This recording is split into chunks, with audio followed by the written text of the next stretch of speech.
I was going to say I had a mate who used to go in the pub, and they're all horrible to him. And I didn't join in really because I just don't do things like that. And to me, that's cowardly ganging up on someone. But eventually, he was the only lad who, out of the lot who used to come in the pub, and I found he was the best mate of the lot. You could trust him. He wouldn't do anything nasty or say anything nasty about you behind your back or anything like that, like some people do. And I had another friend. He wasn't actually my friend. He was a friend of a relative, and his dad was killed in an accident when he was young.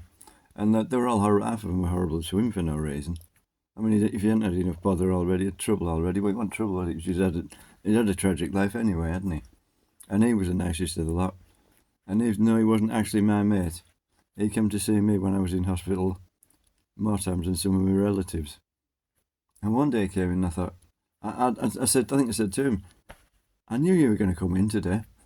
And I thought, oh, was it? I knew you'd come and see me because some of my relatives never saw, only came to see me when I was in the local hospital straight after the accident, and they never came again. I mean, some of them don't live locally, but one did, and he never came to see me. But anyway, I forgot. Yeah, this friend, he was working in France at one point. He goes all over to work, and they all have a go at him, but at least he works and tries and all that. And he wasn't working on the Class 37s that got sent to France, was he? They're horrible to him. They really mistreat them Class 37s. They over-rev them.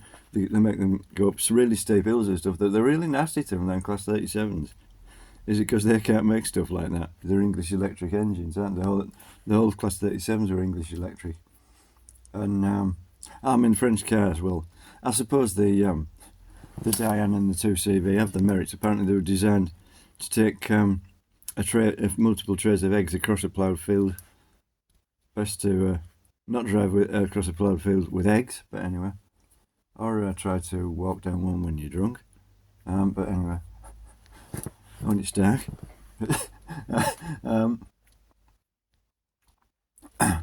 Yeah, I mean, what would I say about the original French cars? As I used to say, I will put a pip there, and a pip there, and a pip there, and a pip there. They were covered in pipes, the engines, and they were a nightmare to work on. I mean, the one I've got now, it's a French make, but it's not actually made by them. I'm told they were made in the engines were made in Poland, I think, and the rest of the car was made in the former Czechoslovakia, and they were assembled there. But I don't know. But apparently that engine is designed by Daihatsu, and the company who make my car have improved them. And I should hope they have, because they're terrible. They're a good engine. They're reliable, and the only reason they're noisy is because they have a timing chain. But I like timing chains because you know when they're going to snap. You have plenty of warning when one of them is going to snap, because they start to rattle thousands of miles before they need changing. But yeah, they're a good engine, and that one has only failed because my dad couldn't hear it because he was deaf when he was old. And I have a decent gearbox for it now, but the one that was in, what happened to it? I was going to electrify the car, and I was going to do it the Asian way, where they just take the final drive pinion out of the final drive, and now then, how to do it? Yeah, they mount the differential and the crown wheel on the chassis, and hammer the final drive pinion on the end of the electric motor they put on it, and put them in mesh and mount them all like that. But you can't. They should. But they stripped the car right down. They'd even cut the front panel off, so there was bare chassis rails showing that had been cut with an angle grind. Angle grind. You don't want to be hit by that. It'll make a right mess of your leg. But yeah, they don't bother over there. They're taking all the windscreens out and everything because they don't need them, because it doesn't rain much. And I think they'd cut the roof off sort of halfway up the windscreen pillars, so it wouldn't be structurally sound, but it only did a few miles an hour, so it probably wouldn't matter. But yeah, that's the way they do it. But I was going to do something along those lines, so I took my gearbox to bits. It says, disassemble these gearboxes, send them to a specialist, and I can't put it back together. And actually, I've taken a bearing off one of them. I used a puller, and it wouldn't pull it off. I mean, I think they probably put on hot and allowed to cool down onto the shaft.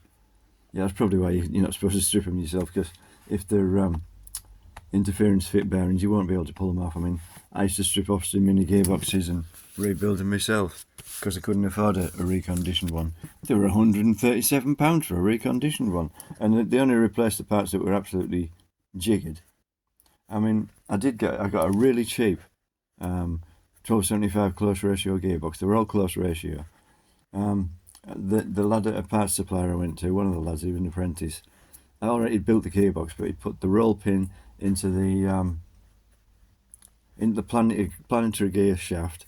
He put it in with the slot on the thrust side, and he got to about 70 miles an hour, and the planetary gears, yeah, some gears are on the shafts. The planetary gear centre pin had come out through the back of the gearbox case because of the way they lined the roll pin. So I got a good set of gears, and they were brand new, and they're very expensive, particularly close ratio ones. But they have to be made out of harder steel than tools and crankshafts and anything else, so that they survive.